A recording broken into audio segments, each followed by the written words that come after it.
നമസ്കാരം. ആത്മീക യാത്രയുടെ പുതിയൊരു പതിവിലേക്ക് എല്ലാവർക്കും സ്വാഗതം. ഇന്ന് തൈപ്പൂയ ദിവസം.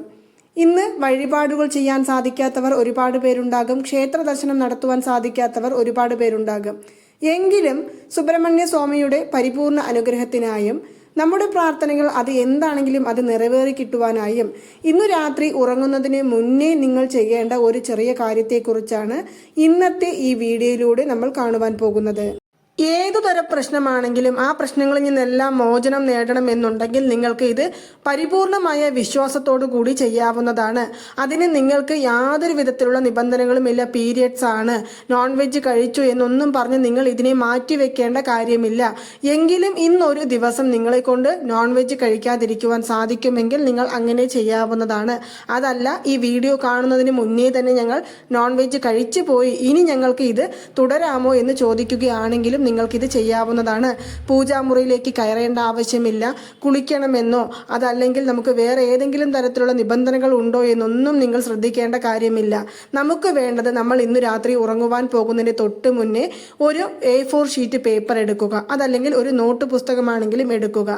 എന്നിട്ട് നമ്മൾ ശാന്തമായ മനസ്സോടുകൂടി നമ്മുടെ ഏത് പ്രാർത്ഥനയാണോ ഭഗവാന്റെ മുൻപിൽ നമുക്ക് വെക്കാനായിട്ട് ആഗ്രഹമുള്ളത്, പലതരത്തിലുള്ള പ്രശ്നങ്ങൾ ഉണ്ടാകും. ഓരോരുത്തരുടെ ജീവിതത്തിലും ഓരോ പ്രശ്നങ്ങളാണ്. ചിലർക്ക് ജോലി സംബന്ധമായ പ്രശ്നങ്ങളാവും, ചിലർക്ക് മക്കളെ സംബന്ധിച്ചുള്ള പ്രശ്നമാകും, ചിലർക്ക് പണം സംബന്ധിച്ചുള്ള പ്രശ്നമാകും, ചിലർക്ക് പഠിത്തത്തിൽ മക്കൾ ഉയർച്ചയിലേക്ക് വരണമെന്നുള്ള കാര്യമായിരിക്കും, ചിലർക്ക് ആരോഗ്യപരമായ പ്രശ്നങ്ങളായിരിക്കും. ഇങ്ങനെ പല തരത്തിലുള്ള പ്രശ്നങ്ങളുണ്ട്. ഇതിൽ ഏതു തരത്തിലുള്ള പ്രശ്നങ്ങളാണെങ്കിലും, അതുപോലെ തന്നെ വിദേശ ജോലിക്കായി വെയിറ്റ് ചെയ്തുകൊണ്ടിരിക്കുകയാണ്, ഞങ്ങൾക്ക് ഇത് ചെയ്യാമോ എന്ന് ചോദിക്കുകയാണെങ്കിലും നിങ്ങൾക്കിത് ചെയ്യാവുന്നതാണ്. ഞാൻ നേരത്തെ പറഞ്ഞതുപോലെ സമാധാനത്തോടുകൂടി ഭക്ഷണമെല്ലാം കഴിച്ചു ഉറങ്ങുവാൻ പോകുന്നതിന് തൊട്ട് മുന്നേ, അത് എത്ര മണിയാണെങ്കിലും സാരമില്ല, നിങ്ങൾ ഭക്ഷണം കഴിച്ച് ഉറങ്ങുവാൻ പോകുന്നതിന് തൊട്ട് മുന്നേ നമ്മുടെ കൈയും മുഖവും നല്ലവണ്ണം കഴുകി നമുക്ക് ഒരു താഴെ തറയിലോ അതും അല്ലെങ്കിൽ ഒരു ടേബിളിലോ ഇരിക്കാവുന്നതാണ്. ഇരിക്കുന്ന സമയത്ത് നിങ്ങളുടെ മനസ്സിൽ സുബ്രഹ്മണ്യ സ്വാമിയുടെ ആ ഒരു മുഖമായിരിക്കണം ഓർമ്മയിൽ വരേണ്ടത്. നമ്മൾ ഭഗവാനോട് എങ്ങനെയാണോ നമ്മുടെ കാര്യങ്ങളെല്ലാം പറഞ്ഞ് പ്രാർത്ഥിക്കുന്നത്, അതുപോലെ തന്നെ കണ്ണുകൾ അടച്ച് സുബ്രഹ്മണ്യ സ്വാമിയെ മനസ്സിൽ ധ്യാനിച്ചുകൊണ്ട് നിങ്ങളുടെ ആഗ്രഹങ്ങൾ അല്ലെങ്കിൽ നിങ്ങളുടെ പ്രാർത്ഥനകൾ അത് എന്താണോ അത് ഭഗവാനോട് നമ്മൾ പറയാം. അത് നിങ്ങൾക്ക് മനസ്സിൽ പറയുകയും ചെയ്യാം, അതല്ല നിങ്ങൾക്ക് ഒരു സംസാരിക്കുന്ന രീതിയിൽ പറയുകയാണെങ്കിലും ചെയ്യാവുന്നതാണ്. ഇങ്ങനെ പറഞ്ഞു കഴിഞ്ഞതിനു ശേഷം നിങ്ങൾ ആ നിറത്തിലുള്ള പേപ്പറിൽ നീല നിറത്തിലുള്ള മഷിയോ അതും അല്ലെങ്കിൽ ചുവപ്പ് നിറത്തിലുള്ള മഷിയോ ഉള്ള പേന കൊണ്ട് ഓം ശരവണ ഭവ എന്നുള്ള മന്ത്രം 108 തവണ എഴുതാവുന്നതാണ്. ഈ 108 തവണ എഴുതുമ്പോഴും നമ്മുടെ ആഗ്രഹങ്ങൾ മുരുക ഭഗവാൻ എത്രയും പെട്ടെന്ന് തന്നെ സാധിപ്പിച്ചു തരും എന്നുള്ള ആ പൂർണ്ണ വിശ്വാസത്തോടു കൂടിയും ഭഗവാന് നന്ദി പറഞ്ഞുകൊണ്ടും നിങ്ങൾ ഭഗവാനെക്കുറിച്ചുള്ള ചിന്തകൾ മാത്രം നിങ്ങളുടെ മനസ്സിലേക്ക് കൊണ്ടുവന്നുകൊണ്ടും എഴുതുവാനായിട്ട് ശ്രമിക്കുക. ഈ 108 തവണ എഴുതുമ്പോഴും നിങ്ങൾക്ക് വേറെ ഏതെങ്കിലും തരത്തിലുള്ള, അതായത് ഇടയിൽ ഫോൺ വരികയോ അല്ലെങ്കിൽ ആരോടെങ്കിലും നിങ്ങൾ സംസാരിക്കുകയോ ചെയ്യരുത്. മറിച്ച് നമ്മുടെ ശ്രദ്ധകൾ മുഴുവൻ ഈ എഴുതുന്ന കാര്യത്തിലും നമ്മൾ ഏതൊരു ആഗ്രഹമാണോ ഭഗവാനോട് പറഞ്ഞ് പ്രാർത്ഥിച്ചിരിക്കുന്നത് ആ ആഗ്രഹം നിറവേറി കിട്ടിയതിൽ ഭഗവാനോട് നന്ദി പറഞ്ഞുകൊണ്ട് മാത്രം നിങ്ങൾ ഈ വാക്ക് എഴുതുക. ഓം ശരവണ ഭവ, ഓം ശരവണ ഭവ എന്നിങ്ങനെ 1, 2, 3 എന്നിങ്ങനെ നമ്പറുകൾ ഇട്ട് 108 തവണ നിങ്ങൾക്ക് ഇത് എഴുതാവുന്നതാണ്. ഇങ്ങനെ എഴുതി കഴിഞ്ഞതിനു ശേഷം ഒരു 3-4 സെക്കൻഡ് നിങ്ങൾ കണ്ണുകൾ അടച്ച് ഇരു കൈയും കൂപ്പി ഭഗവാനെ മനസ്സിൽ ധ്യാനിച്ചുകൊണ്ട് നിങ്ങളുടെ പ്രാർത്ഥനകളെല്ലാം ഭഗവാൻ ഉടനടി നിറവേറ്റി തന്നു എന്ന് നിങ്ങൾ ചിന്തിച്ചുകൊണ്ട് ആ സന്തോഷം പ്രകടിപ്പിച്ചുകൊണ്ട് ഭഗവാനോട് നന്ദി പറയുക. അതുപോലെ തന്നെ നമ്മുടെ ആഗ്രഹങ്ങളും പ്രാർത്ഥനകളും എല്ലാം ഉടനടി നിറവേറ്റി തന്നതിനാൽ നമ്മൾ ഈ പ്രപഞ്ചത്തിനോടും നന്ദി പറഞ്ഞുകൊണ്ട് ഈ പേപ്പർ നമ്മൾ കാണുന്ന രീതിയിൽ തന്നെ വെക്കാം. അതല്ലെങ്കിൽ മടക്കി നമ്മുടെ പേഴ്സുകളിലോ ഹാൻഡ് ബാഗുകളിലോ സൂക്ഷിച്ച ശേഷം കിടന്നുറങ്ങുവാൻ പോകുക. ഒരു കാര്യം മാത്രം നിങ്ങൾ ശ്രദ്ധിക്കുക, നിങ്ങൾ ഇങ്ങനെ എഴുതി കഴിഞ്ഞ് നിങ്ങളുടെ പ്രാർത്ഥന ഭഗവാനോട് സമർപ്പിച്ചതിനു ശേഷം നിങ്ങൾ വേറെ യാതൊരു വിധത്തിലുള്ള കാര്യങ്ങളെക്കുറിച്ചും ചിന്തിക്കരുത്, വേറെ ഒന്നിനെക്കുറിച്ചും നിങ്ങൾ സംസാരിക്കരുത്. മറിച്ച് നേരെ നിങ്ങളുടെ ബെഡിലേക്ക് കിടന്നുറങ്ങുവാനായിട്ടാണ് നിങ്ങൾ പോകേണ്ടത്. ഇങ്ങനെ കഴിഞ്ഞതിനു ശേഷം നിങ്ങൾ നാളെ രാവിലെയെങ്കിലും നമ്മുടെ വീട്ടിലെ മുരുക ഭഗവാന്റെ പടത്തിന് മുൻപിൽ ഒരു ദീപം തെളിയിച്ച് നമ്മുടെ ആഗ്രഹം നിറവേറി കിട്ടിയതിന് ഭഗവാനോട് നന്ദി പറയുക. അല്ല, പീരിയഡ്സ് ആണ് എന്നുണ്ടെങ്കിൽ നിങ്ങൾ അങ്ങനെയും ചെയ്യേണ്ട. മറിച്ച് പീരിയഡ്സ് എല്ലാം കഴിഞ്ഞ് ശുദ്ധമായതിനു ശേഷം ഭഗവാന്റെ തിരുമുന്നിൽ പോയി നിന്നുകൊണ്ട് നമുക്ക് നന്ദി പ്രകടിപ്പിക്കാവുന്നതാണ്.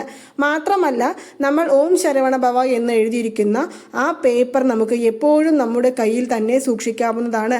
നമ്മുടെ ജീവിതത്തിൽ നമുക്ക് വരുന്ന എല്ലാവിധ തടസ്സങ്ങളെയും മാറ്റിയെടുക്കുവാൻ എന്നും വേലവന്റെ ഓം ശരവണ ഭവ എന്നുള്ള മന്ത്രമടങ്ങിയ ആ പേപ്പർ നമുക്ക് നമ്മുടെ കൂടെ തന്നെ സൂക്ഷിക്കാവുന്നതാണ്. ഒരു പക്ഷേ നിങ്ങളുടെ ആഗ്രഹങ്ങൾ വളരെയധികം ചെറുതാണ്, പെട്ടെന്ന് നടന്നു കിട്ടുവാൻ സാധ്യതയുള്ളതാണ് എന്നുണ്ടെങ്കിൽ നിങ്ങൾ ഇന്നു രാത്രി ഉറങ്ങി നാളെ ഉണരുമ്പോഴേക്കും തന്നെ നിങ്ങളുടെ ആഗ്രഹങ്ങൾ നിറവേറി കിട്ടുന്നതിനുള്ള സൂചന സുബ്രഹ്മണ്യ സ്വാമി നിങ്ങളിലേക്ക് എത്തിച്ചിരിക്കും. അതുപോലെ തന്നെ കുറച്ച് കാലതാമസം എടുക്കേണ്ട കാര്യങ്ങളാണ് നമ്മൾ ആഗ്രഹിച്ചിരിക്കുന്നത് എങ്കിൽ നിങ്ങൾ എത്ര നാളാണ്, ഒരു വർഷത്തോളം നമ്മൾ കാത്തിരുന്നു, ഇനി എത്ര ദിവസം കാത്തിരിക്കണമെന്ന് എനിക്ക് അറിയില്ല, അല്ലെങ്കിൽ കാലങ്ങളായി ഞാൻ ആഗ്രഹിച്ച കാര്യങ്ങളാണ്, ഇനി ഇതെല്ലാം നടന്നു കിട്ടുമോ എന്ന് നമുക്ക് സംശയമുണ്ട് എന്നെല്ലാം പറഞ്ഞ് മനസ്സ് വേദനിക്കുന്നവർ വെറും 3 മാസം കൊണ്ട് തന്നെ നിങ്ങൾ ആഗ്രഹിച്ച കാര്യം നിങ്ങളെ തേടിയെത്തും. കൂടാതെ നിങ്ങൾ ആഗ്രഹിച്ചതിനേക്കാൾ ഉയർച്ചയിലേക്ക് നമ്മുടെ ജീവിതം പോകുന്നത് നമുക്ക് കൺകൂടെ കാണുവാനും സാധിക്കുന്നതായിരിക്കും. അത്രയും ഫലം തരുന്ന ഒരു കാര്യമാണ്. നമ്മുടെ മനസ്സിൽ നമ്മൾ ഭഗവാനെ വിചാരിച്ചാൽ തന്നെ ഭഗവാൻ നമ്മുടെ മുൻപിലേക്ക് എത്തുന്നതായിരിക്കും. അങ്ങനെയാകുമ്പോൾ നമ്മൾ 108 തവണ ഓം ശരവണ ഭവ എന്നുള്ള മന്ത്രം മനസ്സുരുകി ഭഗവാനെ വിചാരിച്ചുകൊണ്ട് ആ എഴുതുന്നത് വരെയും ഭഗവാനെക്കുറിച്ചുള്ള ചിന്തകൾ മാത്രം നമ്മുടെ മനസ്സിൽ കൊണ്ടുവന്ന് എഴുതുന്ന സമയത്ത് തീർച്ചയായും വേലവൻ നമ്മുടെ ആഗ്രഹങ്ങൾ നടത്തിത്തരും, നമ്മുടെ ജീവിതത്തിന്റെ ഗതി തന്നെ മാറ്റിത്തരുന്നതായിരിക്കും. ഇതെല്ലാം തന്നെ സുബ്രഹ്മണ്യ സ്വാമിയുടെ ഈ തൈപ്പൂയ ദിവസത്തിൽ എഴുതേണ്ട കാര്യമാണോ എന്ന് ചോദിക്കുകയാണെങ്കിൽ നിങ്ങൾ എപ്പോൾ വേണമെങ്കിലും ഭഗവാനെ മനസ്സിൽ വിചാരിച്ചുകൊണ്ട് ഇതുപോലെ എഴുതാവുന്നതാണ്. നമ്മുടെ മനസ്സിൽ നമുക്ക് ഭഗവാനെ ഇന്നത്തെ ദിവസം തൊഴുതുവാൻ സാധിച്ചില്ല, ഈ ക്ഷേത്ര ദർശനം നടത്തുവാൻ ആഗ്രഹിച്ചു പക്ഷെ ഞങ്ങൾക്ക് പോകുവാൻ സാധിച്ചില്ല എന്നെല്ലാം പറഞ്ഞ് വിഷമിക്കുന്നവർ ഭഗവാനെ മനസ്സിൽ വിചാരിച്ചുകൊണ്ട് ഓം ശരവണ ഭവ എന്നുള്ള മന്ത്രം മാത്രം എഴുതിയാൽ മതി. നമ്മുടെ ജീവിതത്തിൽ നമ്മൾ ആഗ്രഹിച്ച കാര്യങ്ങളെല്ലാം തന്നെ ഭഗവാൻ നടത്തിത്തരുന്നതായിരിക്കും. അപ്പോൾ ഞാൻ ഇന്നിവിടെ പറഞ്ഞിരിക്കുന്നത് വളരെ എളുപ്പത്തിൽ ഭഗവാന്റെ അനുഗ്രഹം നമ്മുടെ ജീവിതത്തിൽ വന്നു ചേരുവാനുള്ള ഒരു മെത്തേഡാണ്, അല്ലെങ്കിൽ ഒരു താന്ത്രികമാണ്. നിങ്ങൾക്ക് യാതൊരു വിധത്തിലുള്ള കാര്യങ്ങളെക്കുറിച്ചും ചിന്തിക്കാതെ ഇന്ന് ഭഗവാനെക്കുറിച്ച് മാത്രം മനസ്സിൽ ധ്യാനിച്ചുകൊണ്ട് ഉറങ്ങുന്നതിന് മുന്നേ ഇങ്ങനെ എഴുതി നോക്കുക. തീർച്ചയായും നമുക്കതിൻ്റെ ഫലം ലഭിക്കുന്നതായിരിക്കും. അപ്പോൾ നിങ്ങൾക്ക് എല്ലാവർക്കും ഈ ഒരു വീഡിയോ ഇഷ്ടമായി കാണുമെന്ന് വിശ്വസിക്കുന്നു. ഈ വീഡിയോ ഇഷ്ടമായാൽ മറ്റുള്ളവരിലേക്കും കൂടി എത്തിക്കാൻ ശ്രമിക്കുക. നന്ദി, നമസ്കാരം. ഓം നമോ നാരായണ. ഓം നമോ വെങ്കിടേശായ നമഃ.